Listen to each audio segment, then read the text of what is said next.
مسجد نبوی میں سیاسی اختلافات کی بنیاد پر گالیاں اور گھٹیا نعرے لگانے کا واقعہ پیش آیا تو مجھے اقبال کی ایک تحریر کا ایک ٹکڑا یاد آ گیا.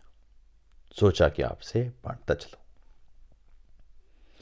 اقبال فرماتے ہیں: اے عرب کی مقدس سرزمین، تجھ کو مبارک ہو.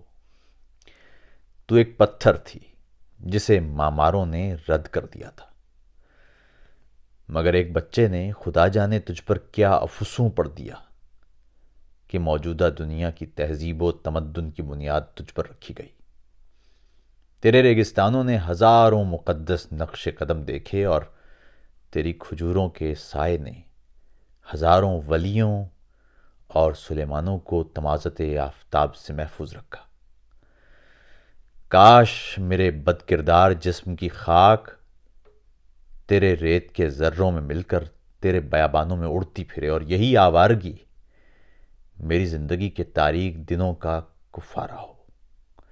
کاش میں تیرے صحراؤں میں لٹ جاؤں اور دنیا کے تمام سامانوں سے آزاد ہو کر تیری تیز دھوپ میں جلتا ہوا اور پاؤں کے آبلوں کی پرواہ نہ کرتا ہوا اس پاک سرزمین میں جا پہنچوں جہاں کی گلیوں میں اذان بلال کی عاشقانہ آواز گونجتی تھی.